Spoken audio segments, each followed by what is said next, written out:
Space, the final frontier.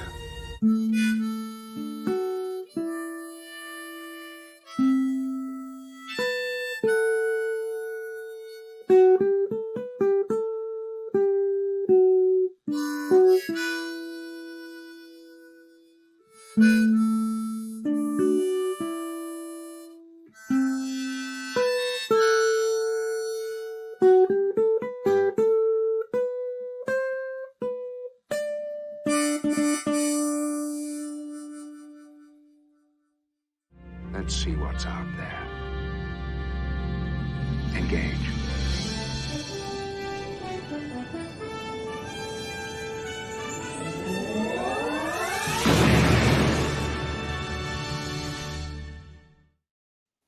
Hello and good evening for Tuesday, June 11th, 2024. Star Trek The Next Generation, Season 1, Episode 4, Code of Honor is over, and it has been since 1987. But we're just getting started here on Live Long and Podcast for our live stream review of this episode as we are on our ongoing journey now to watch every episode of Star Trek The Next Generation, review it, talk about it, and rate it. I'm Dave Mader. I got a great panel here to break it down. A little bit different than last week's panel. First up, we got Jody Simpson coming to us from the USS Orville. Indeed. How are you? An alternate universe. We got the satanic one himself. It's Kevin Millard. Yes, I am your spiritual leader. Excellent. Well, deliver us from evil, or from good, for that matter, maybe. And I can't show him on camera, but he is here in audio format. It's Jaemeel Robinson. The eyes have it. The eyes have it, yes. Jaemeel, having just had eye surgery, I guess he's like, don't look at me, I'm hideous, I can't be seen here. Is that where you're at, Jaemeel? Well, one, I'm not in my usual studio, and two, I'm actually in a bedroom because I'm recovering from said surgery, and no bright lights, so I am on and off looking at the screen, trying not to look at that much. But yes, I did see the episode, and I'm ready to talk about it because talking is what I can do. Great. Jaemeel, well, we're glad you're here. Is it true, Jaemeel, that you have superpowers now? I do. I've been able to see through walls, and because of what I've seen, my vision does hurt. It's hard to see what goes on in other people's, lives, the neighbors. I have questions. I'm trying not to look towards parts of Ontario because I don't want to see what Dave is onto. I don't want to see his closet full of the same jersey but different colors. Right, all the It's different just- colors. Yes. Now, see, that's funny. That's perfect. I like that one. Okay, well, we're gonna break it all down. Of course, we got the people in the live stream here, like Sam, saying hello. Say BB Canada is it under threat of being canceled? I didn't know that. But, Oh, you didn't hear? Supposedly, the studio in which they film Big Brother Canada is being torn down. It looks like they didn't renew the lease, so they are getting out of Dodge. That doesn't necessarily mean that the show is done for completely, but it's not on Global's next slate for fall nor summer next year. So it could be a year hiatus, or it could be done for. a hiatus, if you will. Well, okay, I didn't know that. But after that abysmal season they just had, it's hard to say what I'm hoping for the show. Anyway, not Big Brother discussion, as Kevin's looking at his shoes or whatever. Yeah, I don't care at all about No. Big Brother. But what you do care about, Kevin, is Code of Honor. Yes. Not sure he cares about that either. Let's talk about this episode. This is famously one of the most panned Next Generation episodes, kind of considered to be one of the worst.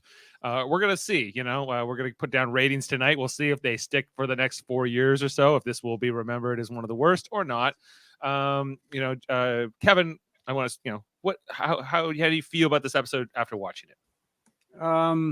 It's boring. It's not a whole lot going on, except for the casual racism of it. Very casual. Yeah. I know it's racist, but I'm not exactly sure how. But I'm trying to. I think I need to define it tonight. So, in very specific terms. I know, but I do accept that it is. So I'm going to step in here. Jaemeel, Now, I would say this isn't racist because of, or I should say, in terms of the scale of racism, especially in television programs, this is like barely a 1. This is barely a 1. Come on, we've seen worse than this. This is a nothing burger in the grand scheme of things. It just stands out because it's the next gen, right? And you see, in Star Trek in general, you see depictions are much better handled. This is it's just terrible. It's a terrible episode, and it just has like a black cast and kind of a Afro, centric type of things, and they look backwards. But it's a nothing burger in terms of racism, in my opinion. Okay. I Yeah. agree with that.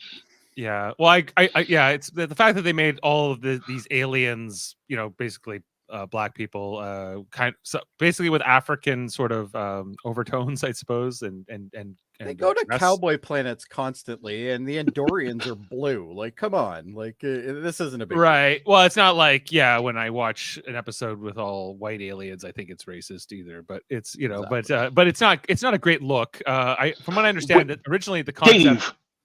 Dave, wait, what? Really? You don't? When I see all white planets, I think it's racist. But you guys don't say anything, so I don't say anything. Well, when we get to that episode, what's it called? Is it Haven, the one with the Edo? Yeah. And I'm pretty sure they're all white on that one. The one where Wesley Crusher steps on the grass. Oh, yeah, I know which one you're talking about. Yeah. The one where The they Cairn fall- planet. Yeah. Yeah. That one's coming up. It's only a couple episodes away. Right. This is like an interesting, take race out of it. It's an interesting society where it seems from the beginning it's patriarchal, but the matriarchy has a lot of the power, right? And they bestow it upon, a male. That's where it's kind of the twist is, but it isn't really talked about. It's just a really bad written episode that occurs in it. Yeah, I agree that this is not a great plot, and it's kind of a boring episode at best. So it's dark. Yeah, Mystic Wolf saying Tasha was very honorable. The writers not so much. Well, I guess the casting choice is one we'll probably get to in fun facts and how they ended up here. I think it was partly budgetary, but because they had these lizard people sort of in their theory, but that didn't happen.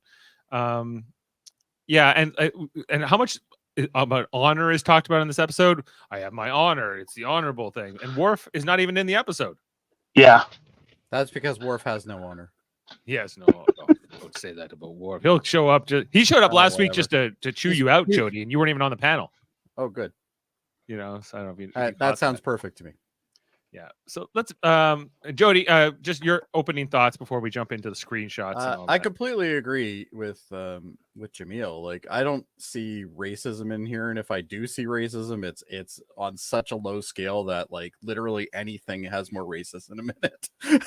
It's just I look at this episode. I went into this episode purposely thinking it was a TOS episode. Like, this is like campy. It's supposed to be campy and stupid and.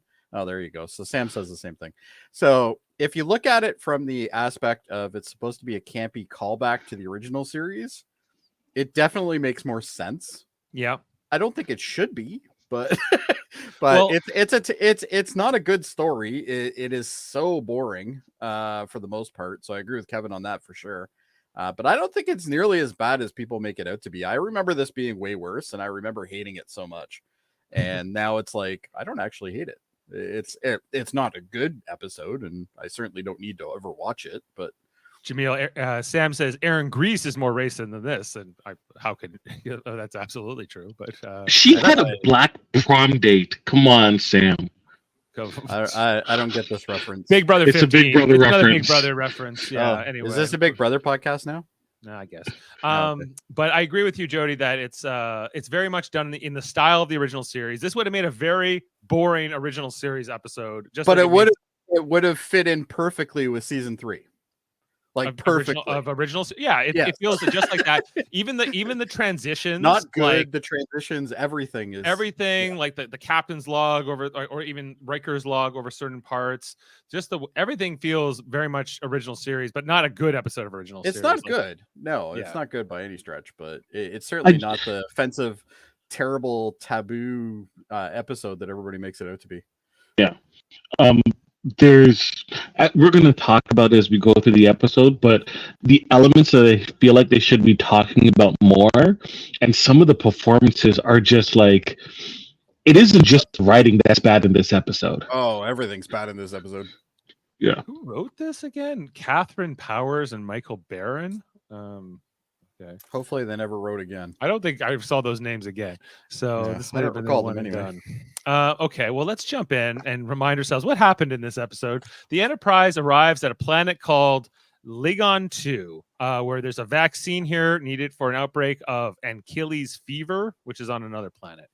So I don't know. It's again, they're still getting used to the cast and the crew here and whatever else. Right off the bat, how do they know this planet, these people, this culture? They don't establish it. Really? Yeah. They're not warp capable.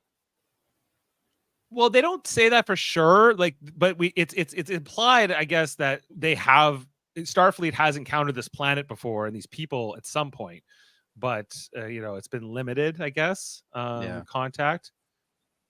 So I don't know. They don't know a ton about them. They have this thing.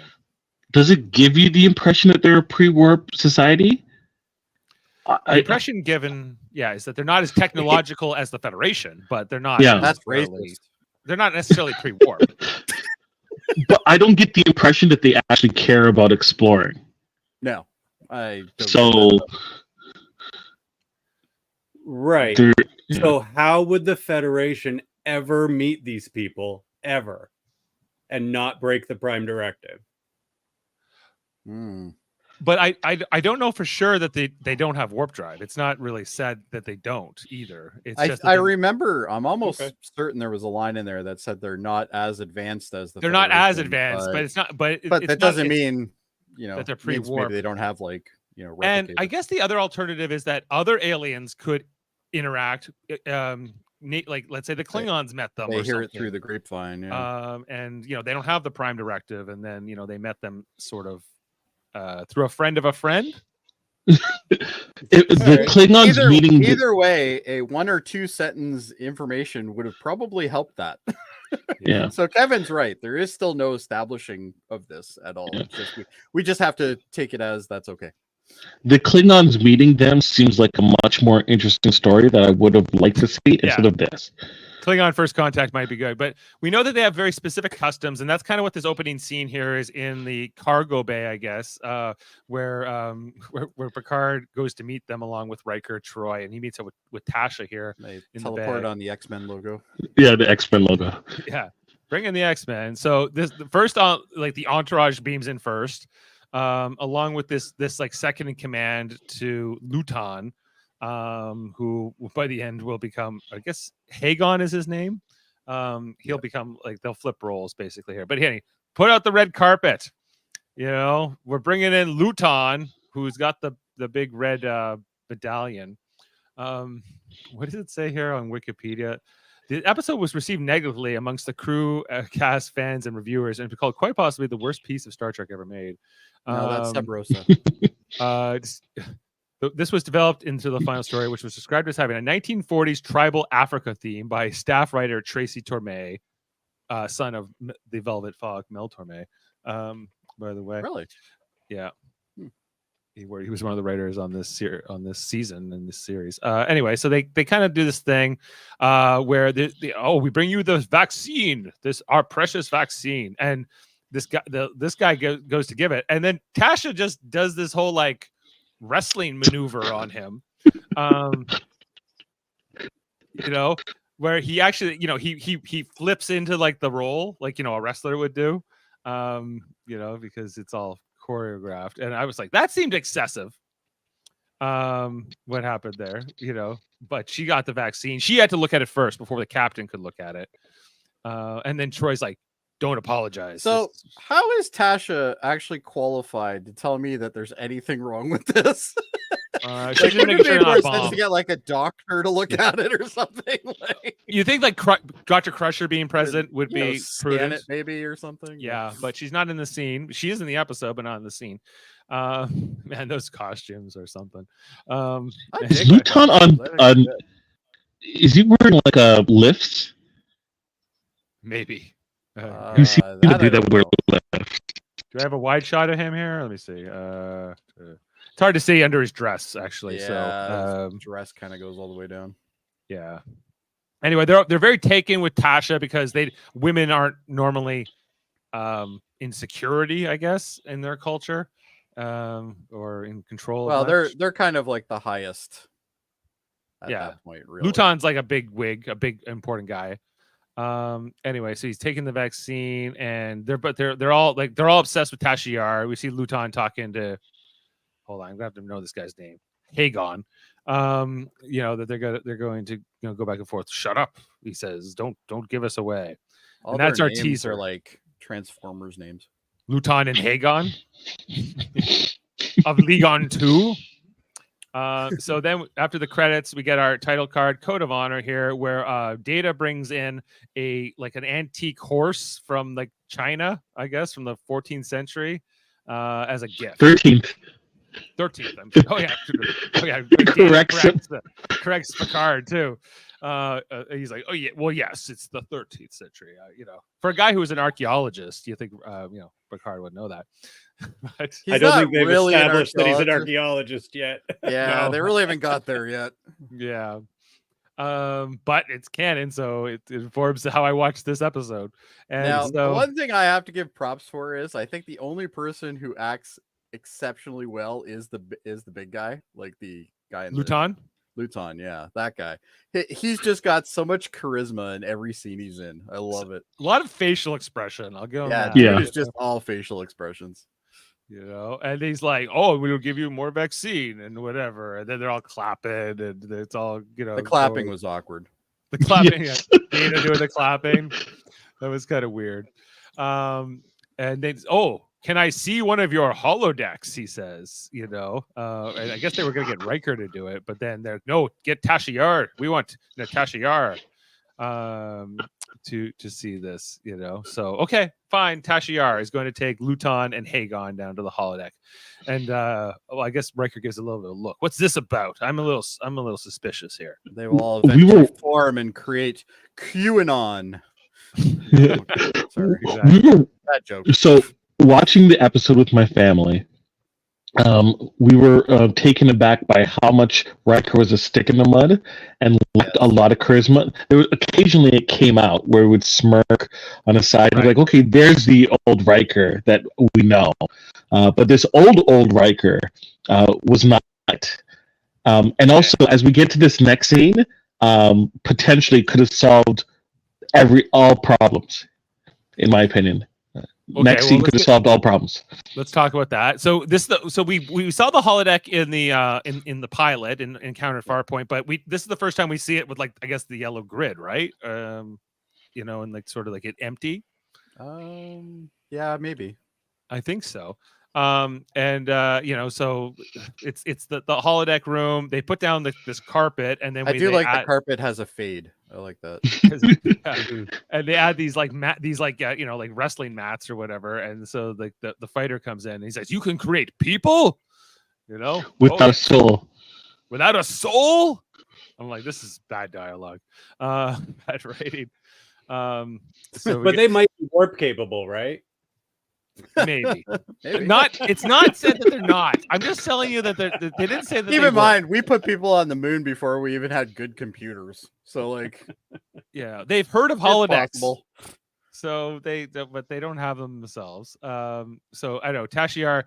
I love how she went through the exercise of putting on the kimono. Like I was like, I think with the gi, kind of the gi. Gi. I'm sorry. Anyway, so they get. Would have been better if she fought in a kimono, though. This is it not the same thing? No. No, a gi and a What's the kimono are difference? two different things. There's a long No, it's like history. a experimental dress. It's like But they're similar, aren't they? no, No, not even really. kind of. You can't Even the tell me way she why. ties, even the way she ties the belt is different. Kimono, It's a robe. It's a robe you tie up with a belt, right? Is that what it is? Well, it is, but it doesn't have the same purpose. It's not. All You don't right. fight in a kimono. Stop trying, Dave. Not the same thing. Yeah, you're not winning this one. I think you're being a little hyperbolic about it being different, but I think okay. the people in our Mr. chat Uniforms tell is us. talking about being hyperbolic about it a reminds me specific thing. of You the can thing- also tell that they're two different things because they have two different names. Yeah, that's usually a dead giveaway, really. No, not necessarily. All right, everybody Um, in chat, let us know if Dave is Even really in wrong. English, we have like 10 names for some things. Anyway, so let's get into it. This is one of the many wide shots where we can tell it's not Denise Crosby and the stunt woman is What? present. That's not Denise Crosby? Anyway, Huh. this will come up again, but that is Denise Crosby there. So they let Hagon go after the hologram, and he gets thrown around again. Which they find. You would have amusing. thought they would have turned it down a little bit to let him like win a bit. Yeah, put it on level 1. Yeah. And It's, they said, it's totally different fighting styles, though. That's what I don't understand what the point of that is. yeah. Now I want to know what a kimono is. Jeez. I can A get you in contact kimono with is a someone that could. traditional Japanese garment and national dress of Japan, and a gi, Ghee, is that what we're talking about, or is it a gi? I don't know, gi robe. I He want is to know. butter in Indian. Oh, a GI. Yeah. GI robe. Okay. It's like a karate robe. They're similar. Give me a break. No, they're All not. right. Come so- on. Yeah, like You don't go to dinner in one. How's that? all right. When you go to dinner and when you fight in. Okay, fine. Anyway, so then they're Okay. getting ready- So, go, before you move on to the next scene, all the problems could have been solved in that last scene. Oh yeah, yes. Either Riker was there, right, and introduced them to some hollow women, right, and they could have suited it to Tan's taste, or the fighter that they've gotten that had no soul could have been a female fighter who beat Hagon, Okay. right? Because then he would have gotten his woman, right, that could fight in the hollow suite right then and there. And he could have, because the society does not know about, holodeck technology, they could have easily had the fight there, and this hologram could have won, and he would have gone to land. Okay. Yes, but that was after. Or this is before Tashiar is abducted, and all that. Which is coming up right now. So Luton and Hagon are getting ready to leave. And they're saying, "Well, thanks for everything," and then thanks for Tashiar, who they beam away with. So hey, red alert on the Enterprise. They had a No Hold one on. moves. Hold on. No one moves. Trope. Now there's the trope. There's the racism there. The black man stealing the white women. Okay. That plays in to that fear in 1987. That very real fear. Was that a real for- fear for a that people lot of had? guys. Yes. That black- Oh, yes. yes. Jaemeel, how many Yes. white women have you stolen? Their hearts, millions. Badu told me I millions bet of hearts. millions, yes. Okay. Yeah.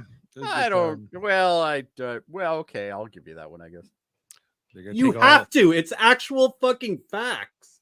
You, Listen, It's I don't not- have to do anything. I've proven that many, many times. oh my god. But the funny thing, Kevin, what you mentioned, what's funny about it is they talk about the history of that, and then the moment that they talk about French, they're like, don't talk about that. Let's just it's a French word. Let's move on from that altogether. Hey, Kevin, it just occurred to me that they do have transporters, right? They have their own There transporters. you go. But it's This is different true. technology. It's somewhat different. Yes, which data rambles on about in the next scene. He's like, well, they do have transporters. They're a little more like our 100 years ago transporters. All right, that's which- a good point. I'll give them that. They're It doesn't break the Prime Directive. well, they at least have transporters and maybe warp drive, maybe not. Who knows? Yeah. But they're in space at least. Anyway, so one of the few times we see Riker at the tactical station, as, Tash is not there, and Worf's not present for this episode, so he's not there to fill in either. Yeah, he's useless So, anyway. so Picard decides, like, let's launch photon torpedoes at the atmosphere and let them blow up, and then they'll know we mean business about getting Tasha back, which is what happens next. Which seems to put on a fire. They can just beam her up, but they want the vaccine, right? They can get Tasha back easily, but they want the vaccine, and they can't replicate it, so they need it to be handed over willingly. So they decide, okay, in their culture, in the Ligon 2 culture, they love patience. So let's be patient. And let people die. And let people die of this fever on the other planet. So a day goes by, an entire day they wait, and nothing. Where's Section 31? Yeah, I don't know. They're not helping out here. Then Beverly and Wesley come to the bridge, I guess, the next day. So Beverly's first introduction in the episode, where she's here to talk to Picard about the vaccine. Meanwhile, Wesley's trapped on he doesn't set foot on the bridge, so he can only go on the turbolift. So Why is that station not manned?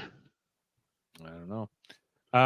So then Dr. Crusher shows up. She's basically here just to tell us, the fever is bad. Dying of this fever is very bad. We need this vaccine. We can't replicate it. You need to get as much from a vaccine from the these aliens as possible, and that's kind of like the main thing, which he agrees. And then as she's leaving, she's like, and by the way, you said Wesley can't come on the bridge and he's waiting in the turbolift, but he's really smart and maybe you should let him walk around a little bit.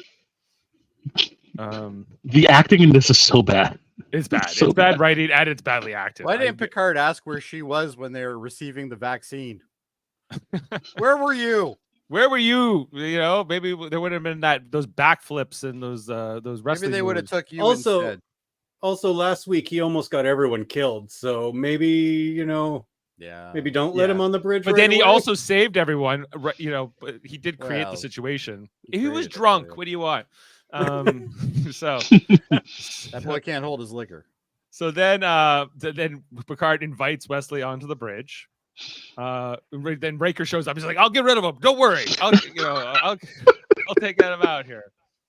So they decide to let Wesley not just come on the bridge, but actually take the ops station, which I thought was, that's quite the leap. He wasn't even allowed to, stand there a second ago. Now he's allowed to take over. Now You you're can allowed to, push stand in buttons. front of a fairly, what's the word? I'm losing it here, but it's not exactly a good security thing to have a little kid sitting in front of the ops. he has station. control of everything from there. Yeah, pretty much. That's an important station. That's a very important station. I can understand throwing it in front of Helm maybe, but that one there, he can do a lot of damage. Sure.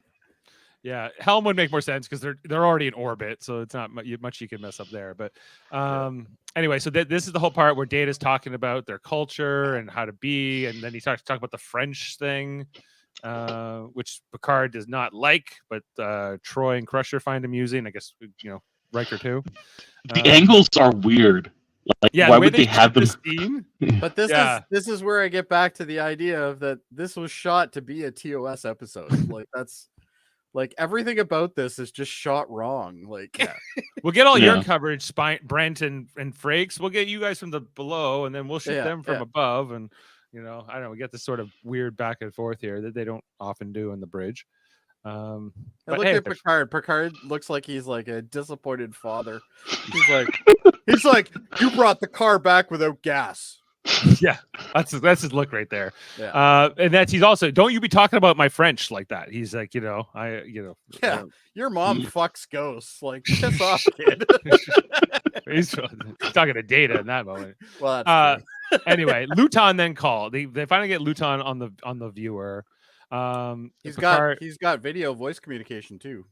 He's got a Yeah, lot he of does. technology. But I guess so. Picard's wasn't turned on right away. He's like, turn on your viewer. I can't see you. You know. So that has to apparently be a thing. And then basically Troy tells Picard, well, you should ask politely for Tasha back. And, you know, this is how you're going to sort of navigate their culture. Which he kind of agrees to. And so he's invited. They're invited down. Doesn't it feel like there's just rules just being made up on the fly? Like, Yes. yeah, you have to jump on one foot when you step on the planet, and like, couldn't they just make up rules as they go? It's like, well, the Federation's got to follow because you want this vaccine. Yeah. Well, yes, that is very much the way this episode goes. Whatever needs to happen next is what they'll explain to us next.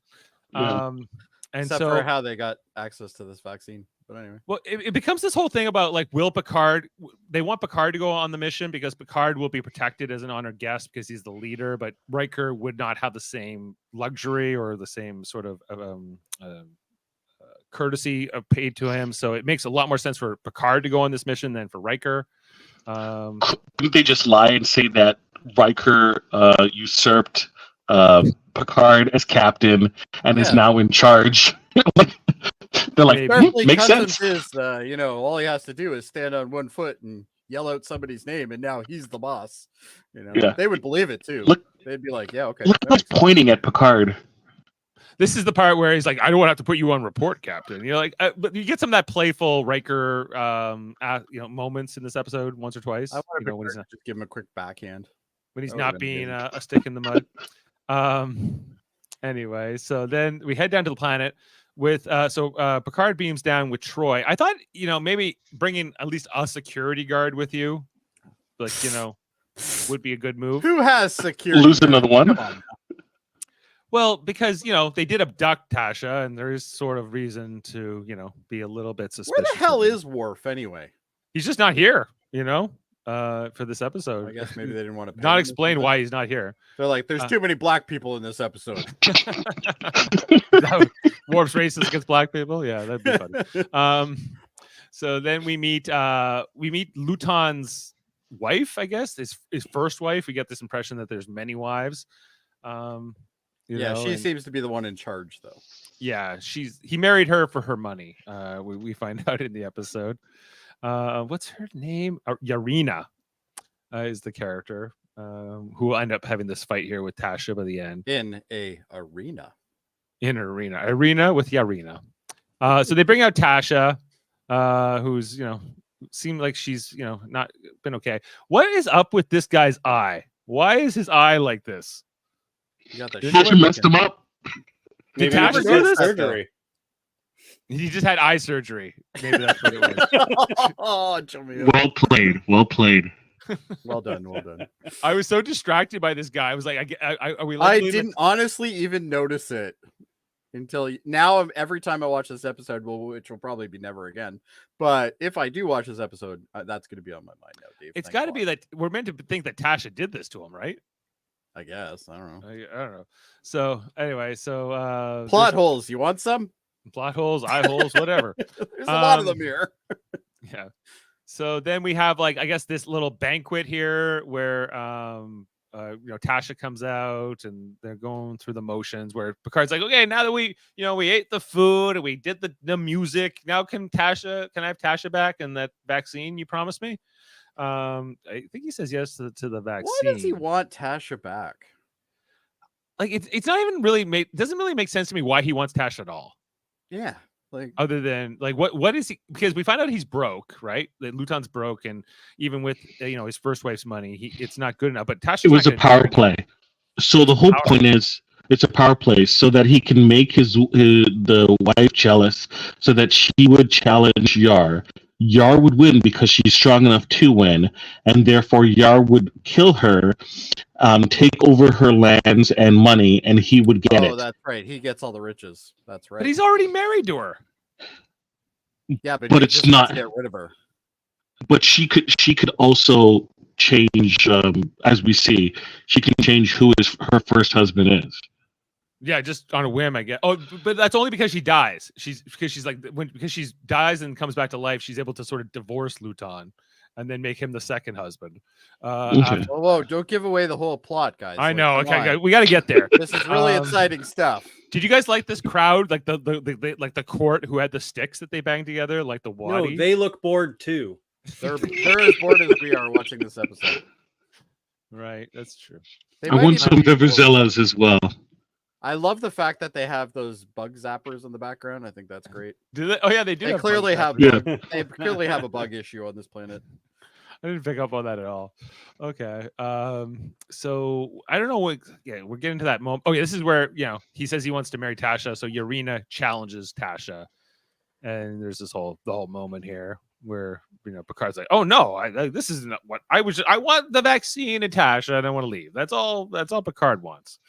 But this whole thing comes up here. Then we come back to the Enterprise where Riker is looking at the report about this fever on the other planet, and it's looking bad. We go back to the planet with Tasha. She's stretching, getting ready for the fight. And there's this whole confrontation here with Picard and Troy where they're talking to her about it. And Troy like sets up Yar. She's like, you got all like happy when Luton wanted you and said he wanted to be, your boyfriend, right? And she was like, come on, of course I did. But You're my friend. You're my friend, Troy or Deanna. I think in this episode, I really just want everyone to get slapped. Like, Yeah. it's like Troy is definitely on that list. Like Troy, I had no problem with what Troy said. I had more of a problem with like how Tasha reacts to it. Well, Tasha reacts to everything stupid. Yeah. Okay. Then this is where Crusher shows up to Riker to say it's getting worse on the planet with the fever. We need to go as soon as possible because people are dying even faster. In the millions, we're told that this fever's going. So this Jordy's vaccine in this episode. So the Yeah, he vaccine is. the vaccine won't save people who already have the fever. It's only going to protect people who don't have it yet, right? That is how vaccines work. Generally, Right, just making sure. Okay. knows? All right. So then this is where Troy and Tasha are talking, and then Picard shows up and he says he's talking to Riker. Oh yeah, this is where he says like, yeah, it's getting worse. We need to get moving on here. Are you gonna fight this woman? And she's like, oh yeah, I can fight her and I can beat her. This is so stupid. Picard leaves. Then he goes talks to Luton, here, and they have like a conversation where Picard's like, I don't know, trying to butter him up, I guess. I wonder if this episode was sponsored by the Mandarin. They have an awful lot of set pieces that would be in Mandarins. Yeah. So great. Oh, and so there's this whole part here where Hagon kind of reveals to Picard that Luton's broke, he doesn't have the money and the riches, and Luton like kind of stops him and says, "Don't tell Picard this part," No buffet for him. And so Picard's sort of onto it. I don't know. They're cheersing with the wine. I think he is the best character in this entire episode, though. Maybe Yeah. he's at least trying. He's trying to make the most of it. This He guy. understood the assignment. Yeah. This has to be Star Trek's number one. Who the F was the idea was this episode? Probably the Well- same person that did Sub Rosa. No, Sub Rosa is Give much it up, better than Pickle. this. Sub Rosa is a garbage episode. One of the greatest episodes ever made. Yeah, whatever. It's better than this. It's better than this. I know You that. guys must have all been high. All right. Oh, this Well, scene is terrible. then Data shows up to Jody, who's shaving without his visor on.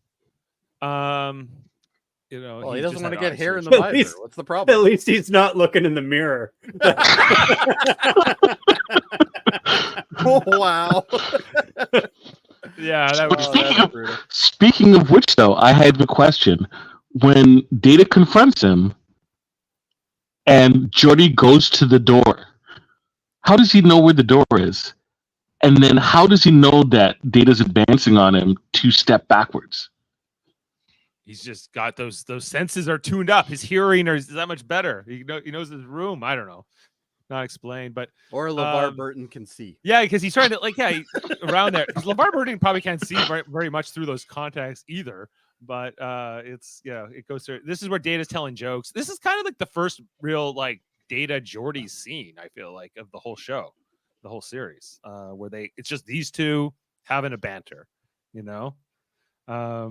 which I guess it has significance there. Data's telling bad jokes, and then about kidneys or something. But then Jordy's like, "Oh, actually, that was funny. What you said after that." Now, see, that's funny. That's got to be a permanent button on the side. Yeah, See, that's funny. I love that one. Anyway, but they get called down to the planet, so they beam down here with Picard and Troy. And he's like, okay, Tasha has to have this fight. So Data, you're gonna figure out the customs, and Jody, you're gonna figure out these blades and what they're made of. Do you think the reason why Worf isn't here is because they're worried that he's gonna steal all the weapons? I don't know why he's not here. Like that would be racist. It seems like there would be a point to have him here, but then we see here that like up in the Enterprise, Riker is kind of tracking the positions of the away team, including the captain, including Tasha Yar, Geordi, all that, and where they are at any given time. I always forget how crappy the screens are in the first season. Couple little dots, man. Like this was the 80s. Looks very fancy back then. If they have all this technology, couldn't they have like a side mission where they investigate how the vaccine is made using, like, they can teleport and kind of look to see where the manufacturing is? They don't have time for that. Maybe that's what the no-name pharmaceutical company. They got time to fight, and they clearly have superior technology and can literally just steal her back. But let's go through this fight. They could just beam up the vaccine and Tasha and leave, but they're not going to do that. So that's what the Klingons what are they worried about. These guys don't even go around in space. What does it matter? Just leave them there. So we get a scene here with Yarina and Tasha, where basically Tasha's like, "You don't want to fight me. I'm going to kill you, or I'll definitely beat you in a fight." And Yarina's like, "Oh yeah, I'm going to kill you. I will definitely try to kill you." Any woman would want Lutan. Any woman, you want Lutan, don't you? And then and Tasha's like, "This isn't my world." She's like, "That's right, not your world." See you later. I don't know. This is not good. This is anyway, moving on here. This is where Geordi and Data show up to talk to the captain. They're like, guess what? Those weapons are very deadly and they're poisoned. So you don't even have to like get like a necessarily like a fatal cut. You can just be like pricked and die from those weapons. We needed a future engineer and an android to tell us that these weapons are poisoned. You think a tricorder could have done it, but it's all that's how it goes here. Then Tasha shows up. They're like, "Watch out for the poison weapons." I don't know. This is so boring. Okay, then they bring in the weapons. Boring. Yeah, they bring in like, here are the weapon choices, I guess, and we get like the big mace with the spikes on it. Spiky ball thing. I like to call it the pinhead. Jordy's like, "Yeah, it's poisoned." She's like, "Oh, I understand this thing." Okay, Tasha. I wonder how many times Jody says it's poison in the series. He just can't believe it. He's like, poison. "Oh my god, they have poison on their weapons." Wow. Wow. Have you not seen that Game of Thrones episode yet? Like a coolant leak in here. Well, you know what though? She says there she understands that. That goes back to her inspecting that vaccine. She can just tell it's not poison because she can detect poison. Amazing. It turns out that Tasha Yar is actually the most advanced person in the starship. Yeah. Starfleet Academy. That's what you learn this stuff. Anyway, then we see Yarina is getting ready in like the arena to intimidate them. This might be the stupidest. It's got like the laser thing, and I guess that this is so dumb. It looks like it should be in like a low rate budget strip club. Like this. I think I played tag on a playground that looked like that. Like, maybe. Like we never see these lasers come into effect or like them hit them, right? Or anything. Where the hell like are the she does. Going. She does. She hits the laser with a thing, and that's when it flies off and hits the guy. Yeah. Oh, yes. Right, and the guy puts a piece of wood to show that it could burst things into flames, like for no other reason. That's what he's. Oh, he's like, look, you don't want to touch this with wood. So tough. It's almost like it works the same way as fire. I'm telling you, the entire, like, my sister, my niece, all bursted laughing when that scene came up. Like, this is just absurd. Like, I was just looking outside. The answer is there is no answer to that question. Right, because they're both amazing They're episodes. both garbage episodes. The answer is Assignment Earth, Sam. Is the worst. Sub Rosa is good. Leave Sub Rosa alone. Sub Rosa is not good. But anyway, You did not we'll light eventually the get to candle. that in what, 5 years, 4 years? 4 years, we'll get to that one, and it's getting a 10. I'll tell you that. Anyways, Okay, Davin. then we get the scene here with Wesley on the bridge, where Riker's like, "Go to it, man! Why don't you take over at ops?" You know, Yeah. Yeah. I Take got over the whole Jake's sister fucking would ship. be Jake's sister would be proud of his sweater choice. oh, Needs that's a little right, color that's though. right. And those pants and Hey, those loafers. hey, remember that time when we all got drunk and you pretty much doomed us, you dumb kid? Yeah, go run in the fucking station that, like, can take over the whole fucking Yeah, ship. it's only the man. most important station on the ship, Yeah, but who yeah. cares? Nah, you know, you proved yourself while you were being drunk. It was amazing. Yeah. So the Data beams back to the ship secretly. He even talks to. He's like, "They didn't know I left, right? Because I have to." He gives the secret plan to Riker from Picard. Okay, here's the plan. We're gonna basically Tash. The plan here is that Tasha is going to defeat Urena, and then they're gonna beam her up and resurrect her. Couldn't you which- just use his comm badge? No, they couldn't. No, they listen might be to- tracking. They might be tracking because the technological abilities of these people Are completely unknown. Unclear. unclear. Sometimes they're very advanced, sometimes they're not. All right, fair enough. So so then They got lasers, guys. They must be. They got using it. laser. They got laser rigs. Can I just say I am a fan of the headband on Tash. The headband on Tasha is a good look, I think. Yeah. My sister pointed out that Tasha's bra was working well this episode. She Working had well? to point out Okay. her bra was working well this episode. Oh, that's good. I also I'm like like, that Urena red. shows up here like a boxer in a robe, like with an entourage. She needed theme music. She needed theme music. Yeah, here she comes. Gotta she's get that Rocky 3 theme going yeah, on there. Yeah, she's 13-0. It's Urena. And they in this pink outfit. I guess it That's wouldn't be no as one good as Born in interrupt. America. Is the thing that we get here from Buddy, and then the fight begins, and this fight and the people with the sticks, like, it's ridiculous. Like, They're even born at a fucking to their death kill. No. Fucking. Well, And we they're all still saw the bored. fight.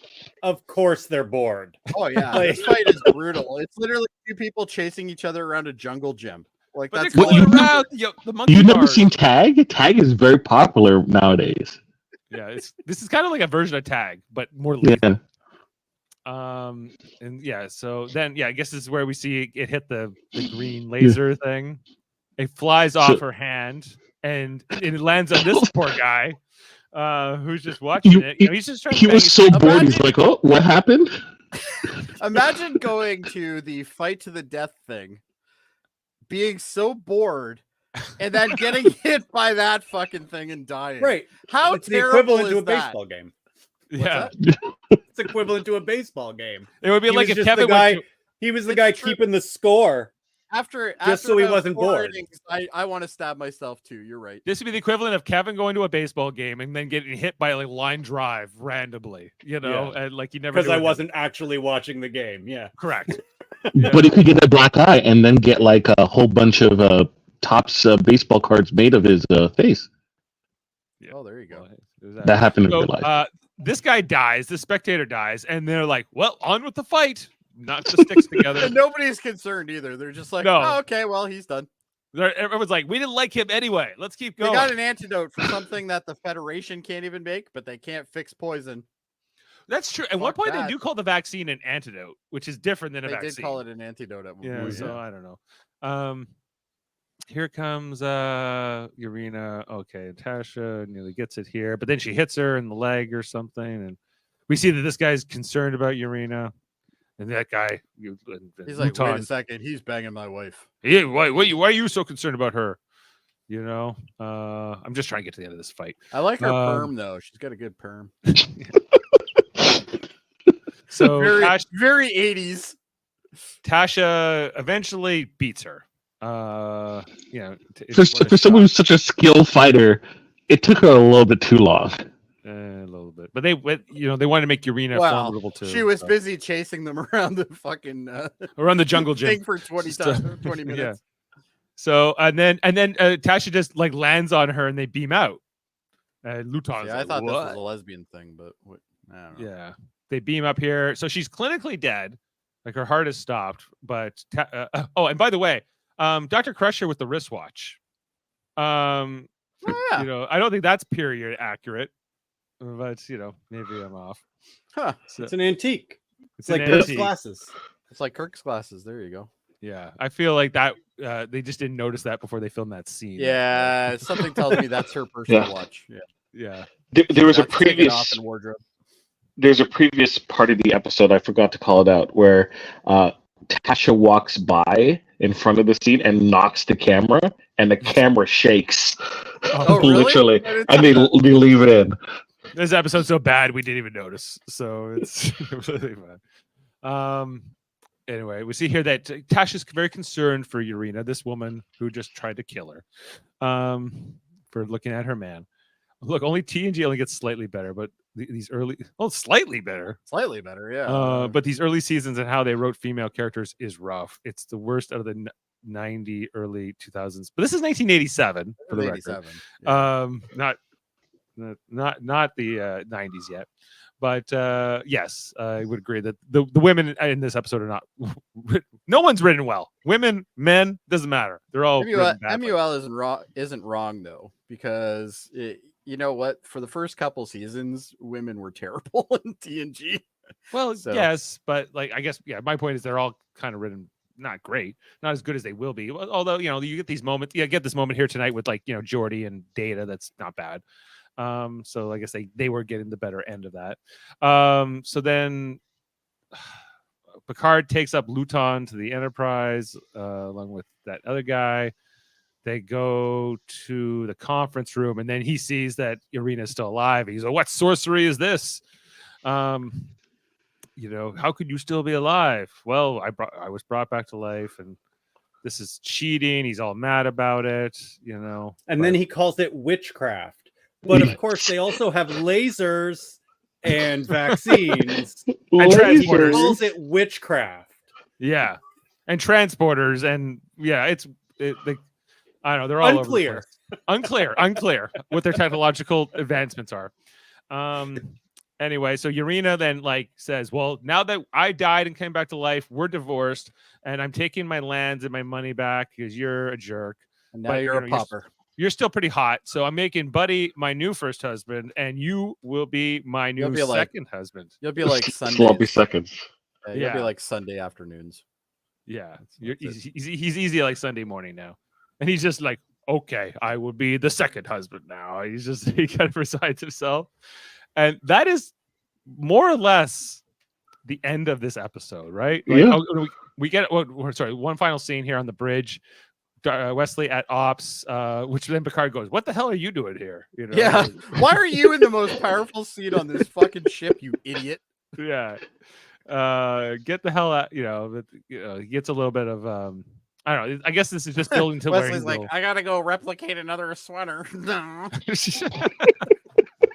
You do need to go replicate a new sweater. He probably did a couple snorts too, but they probably worked it out. Yeah, I know that they're trying to set up that Wesley will eventually, be this prodigy and join the crew. So I'm not even sure they had it at this point. You don't think they knew what they wanted to do with him yet? No, I don't think they did.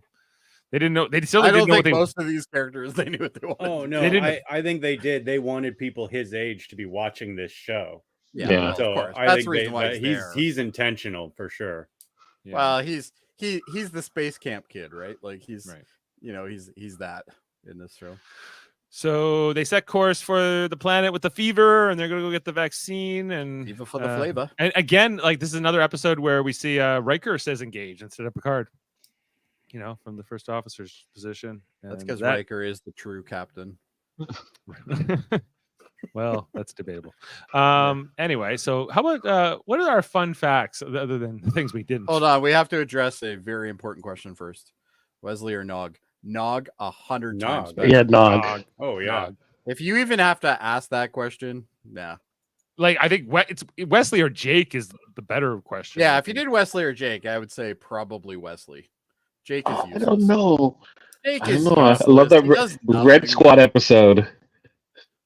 I love the Red Squad episode. Red I know. That's he. You're muted, Dave. There I we was go. trying to see if I could find that thing. Okay, anyway. Who's don't doing hate fun Wesley. facts? Who's on fun facts? Jaemeel? Jody? I can. I can't. Jody, you're on deck. Because nobody told me, so I'm not ready. So I maybe you wasn't- should do some filler while I'm doing this. Okay, I'll discover some Jaemeel, why details. can't you read?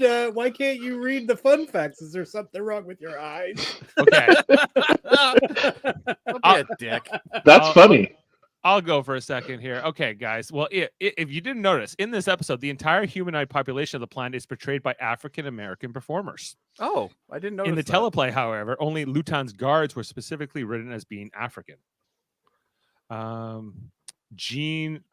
Glenn Wilder served as stunt coordinator for this episode. He was among the group of one-time hired coordinators. Yeah, definitely not Jackie Chan's stunt team. He also coordinated the Star Trek V: The Final Frontier, and the action in that one. This is the only Star Trek episode directed by Russ Mayberry. He left during production, during filming, and was replaced by first assistant director Les Landau, who went on to direct many other episodes. So Jonathan Frakes referred to this episode as a Jonathan Frakes referred to this episode as a racist piece of shit at a 2007 science fiction convention in Toronto. He told the audience the worst and most embarrassing, and one that not even Gene Roddenberry would have been embarrassed by, that horrible racist episode from the first season. Code of Honor. Oh my God in heaven is the quote for Frakes. It's probably from Toronto Track. Yeah, it was. Yeah. Brent Spiner regarded this episode as the worst episode we ever did, and an inadvertently racist episode. Inadvertently racist. Well, better than advertent. In a 2012 interview with TrekMovie.com, Spiner recalled it was just a racist episode. Maybe not intentionally, but it felt that way and looked that way. It was the third episode, so that fortuitous that we did our worst that early on, and it never quite got that bad again. Okay, so only up from here, guys.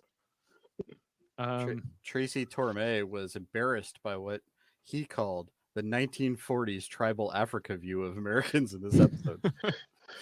Yeah.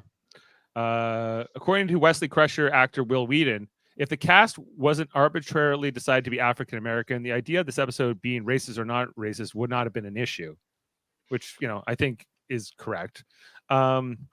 Michael Dorn does not appear in this episode. This is his first non-appearance. The only other TNG episode in which he does not appear is Haven. Which is essentially, isn't that the episode with Wesley? Yeah, it's the one we were talking about earlier, the Ito and all that, right? Yeah. Dorn referred to this episode as the worst episode of Star Trek ever filmed, to the agreement of the rest of the cast and the crowd. LaForge actor LeVar Burton wasn't even proud of the episode either. Well, why would it be? How would you compare this episode to Roots?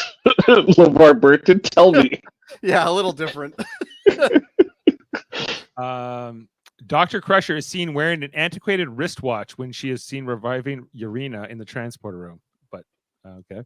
The ivory-like sticks the Ligonians used to show approval or to applaud are later seen again in Frame of Mind, where the illusionary Telonian inmates play with them. So they left all the sticks in the prop department. Yeah, we have these sticks. We bang them together in Code of Honor. They'll be great for this. We got sticks and leaves. Let's Are make they them African. Are they the same as the Klon Peegs? Maybe. Characteristic white lamps consisting of several tubes in different shapes are seen on Ligon 2 for the first time. They later reappear on many planets like Angel 1, Risa, Cardassia, and the first Founder's homeworld. Yeah, I think Sam might be right there. I think it was actually called Justice. I think Haven's a different episode. Oh, you're right. You're right. I always wanted All to right. that one too. All right, you win this round, Sam. Okay. Special care was taken to include a Ligonian logo in many set pieces. I didn't notice it at all. I didn't even see it. The hexagonal shape. Logo? It's a hexagonal shape consisting of 3 diagonal stripes and a small circle, seen on the walls, doors, the vaccine box, and the weapon box. Oh, I saw it on the vaccine box. The hexagonal shape is also echoed in the shape of the doors, the windows, the weapon walls, and the large open courtyard. Man, So they really like their hexagons. I Then. guess. But Look, yet, their This, arena this isn't a episode was hexagon. recognized. Yeah, the arena was just a square, wasn't it? Yeah. Anyway. Okay, and then the blue razor prop that LaForge uses to shave was later seen again as a razor in the Deep Space Nine episode The Sword of Kahless, which coincidentally was directed by LeVar Burton. The Ligonian Glavin appears in later episodes such as Reunion, and I guess that's the weapon thing, slightly repainted in Worf's quarters as a Klingon hand weapon. And the Ligonian gongs were later reused in the Temple of Akadar in The Perfect Mate. Ah, Perfect Mate. That's the episode with the chick from Goldeneye. Okay, and maybe one Yeah. more here. At a On the Star top? Trek At a Yeah, Star Trek on the panel at DragonCon 2010, Star Trek Voyager actor Garrett Wong said this episode stinks, to which LeVar Burton agreed, adding, without question. Furthermore, Wong attributed his viewing of this episode as the reason why he ended up landing the role of Harry Kim, stating that had he watched another episode of TNG, he would have been too nervous during his audition and would have ended up being a big fan of the show. So 3 times I tried watching the series and realized, God, tell me, do not watch the. So he'd only watch this episode. He's like, I could be on this shit crappy franchise, you know. Maybe that's why he never fucking got promoted. Yeah, they're like, that's it. You're an ensign You're gonna forever. be a prick about Star Trek. You're not getting promoted. All right, guys, let's pull up our rating sheet and throw this in here. I would like to go last. Sure. Well, Keep in mind, we're setting the tone. I feel like I do need this episode to appear in the bottom 5 4 years from now. So I'm going to. There's no doubt it will. I have to go low. It's pretty boring. It's pretty pointless. Yes. And there's not a lot redeeming about it. So 2. What? That high? Okay. Am I too high? You wait till you hear mine. 1.5. Let's go 1.5. Okay. Jaemeel. Okay. 0.5. 0.5. Okay. Half a mark from Jaemeel. Let's go over to. Well, Jody want to go last, so Kevin, you're up. 1. It's bad. 1 from Kevin. Okay, so far we're already averaging a 1. So Jody, where are you taking this? Up or down? I am going to give this a 2, and I'm going to tell you why. All right, because of the bad guy. The bad guy was awesome in this episode. He gets the Everything else- 0.5. Well, no, he deserves more than that. His smile alone is worth a point. Luton? Yeah, Luton. so I'm Yeah. giving it a 2. I only brought it up 0.3, guys. You can't bitch at me too hard about it. Yeah, well, it's something. Norman is saying 0.0. That's a small number, but he's technically giving it a 1 in a sense, or a fraction. No, he's practically giving it a 0. It's closer to a He's- 0 than a 1. Giving it a 1 in a sense. Yeah, in the wrong sense. Yeah, it's completely wrong. But anyway, I'm rounding up. Sam gives By it a minus- lot. A lot. Sam gives it a -1. Negative 1. Yeah. Well, that's a 1 in a sense. Emmanuel says 0. I gotta think Davin would give this a 0. So I'm gonna Davin give- would give this a -20. Yeah, he probably would. Or How minus- about It's minus either 1? 0 or 10. All right. This will make our bottom 5. I'm confident now. Well, I don't think we can do minuses. I think you just have to give Davin a 0. All right. I We think do we minus- have done it before, but it's okay. Yeah, you just fuck everything up though when we do it that way. I think All right. So so. We're at a 1, That's that. which I think is fairly close. that's about as what it deserves. It's an episode of TV, and I think that You know that's a what? one. It is, Dave. Yeah, it's a TV Kinda. show. So Not a good one. not a good one, not a memorable one. It's not like in watching it- some episodes of Discovery. You know. Wow. So guys, next week we are talking about the last outpost, which is the introduction of the Ferengi. Yes. Okay. Oh And- my god. And so set to be on that panel, we got myself and we got Davin and my dad coming in. And Ooh, right that's and a right now TED action. we have one spot open. at the moment for that episode. So I've had enough abuse from Ted. I'll take that one out. Gavin will get Let him this way. abuse somebody else. Sorry, Worf's in that episode, so that means I cannot. Oh, I see. The goat. Yes. Well, I thought my dad would like that episode because, like, especially that Ferengi close up on the. It's very campy. My dad likes anything with weird aliens and that kind of Campy is the thing, word you you're know. looking for. So I think that whole scene with the Ferengi on the planet with the whips and stuff. I think we'll Let him know though that there's no secret agents, and there is a starship in the show. No women that turn into cats. No women that turn into cats either. Okay. Gotcha. What's he Is gonna this do? even an episode of Star I Trek? think it is. According to him. It doesn't have any of the best things. So that's coming man. up next. We'll be talking about Last Outpost, and then one after that is Where No One Has Gone Before, which I'm excited to talk about that one a little bit more than the Last Outpost. That's when they finally knew what they were going to do with Wesley. Right. That's when they really start setting all that up. Yeah. Yeah. So yeah, I think I like that episode though. Yeah, I do too. I think that's one of the better ones of the first season. So I'm looking forward to talking about all that. And if you didn't know, tomorrow we're doing the Orville now, Jody, here on the network. We're only doing it on Wednesday due to a conflict on the schedule. Right, so- but we will be moving back to Monday come next week. But this week we're doing it tomorrow. So And I believe the episode tomorrow, Orville's called Command Decisions or something. yes, it is. Yep. Like that. So looking forward to talk about that. Check out our Orville series if you haven't I already. guarantee you it'll be better than this. Oh, Slightly. next episode of the Orville. The next episode is the egg episode. So, Oh, okay. Yeah. That should be good. And Egg then in the zoo, and yeah, it's so which good. is a weird episode to like kind of start the show on, because like it's the second episode in, and it's like, oh wow, right. We just met for crazy this, but episode. Yeah, it's a crazy episode. But yeah, we'll be talking about that tomorrow. And then Monday, as you mentioned, we'll be back with the third episode of the Orville. We just wrapped up Star Trek Discovery about 2 weeks ago. So if you want to see any of our reviews, hear any of our reviews, go check that out wherever you get your podcasts. Also, Star Trek Prodigy season 2 is starting in July, and I'll be back on with Jessica Chan and Davin to talk about those episodes. I think we've decided we're gonna do them in batches. We're gonna do like 5 episodes, at a time, because the whole season is dropping in the US in like one day, but in Canada they're gonna release it week to week. So for 20 weeks in Canada, it's gonna release episodically, but the States is gonna have it all at once. Which is terrible. The state should Yeah. have done it week to week. Like it just doesn't make sense for what like US to do one thing and Canada to do something else. Like That is Yeah. silly. But this in terms of a show that's trying to gain momentum and gain word of mouth support, dropping all the episodes at once, which have shown that engagement is not as strong in that respect. It's like a weekend and then it's done.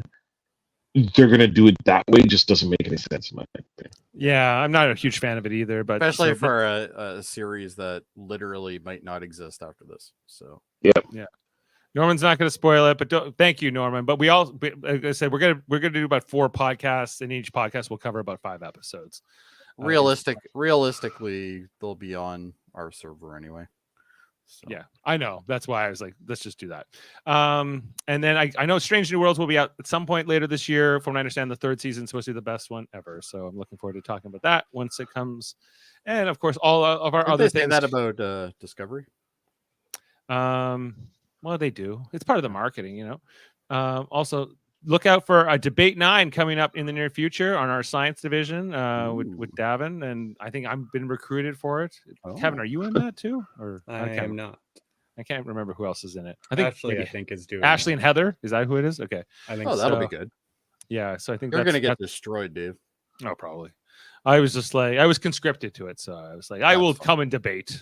Don't You know worry. what? You take one for the team, Dave. I'll make Ashley debate things against Discovery. That's my plan. There you go. Once I get in. Okay, she'll probably still beat you.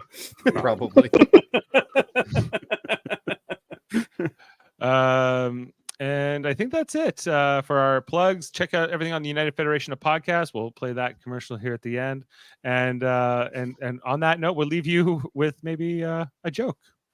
A man goes to a store to buy some kidney.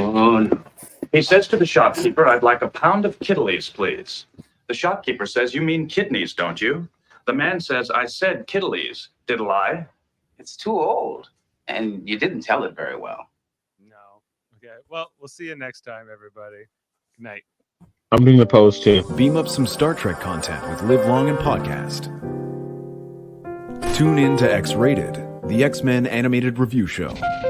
Artistic interviews with graphic histories. A roundtable movie discussion with Hey, did you see this one? And movie reviews with Hold Up, a movie podcast. And while you're at it, spin a few records with Eamon on Track. Watch us duke it out on trivial debates. And let's chat about TV with the Super Mater Brothers. It's all here on the United Federation of Podcasts.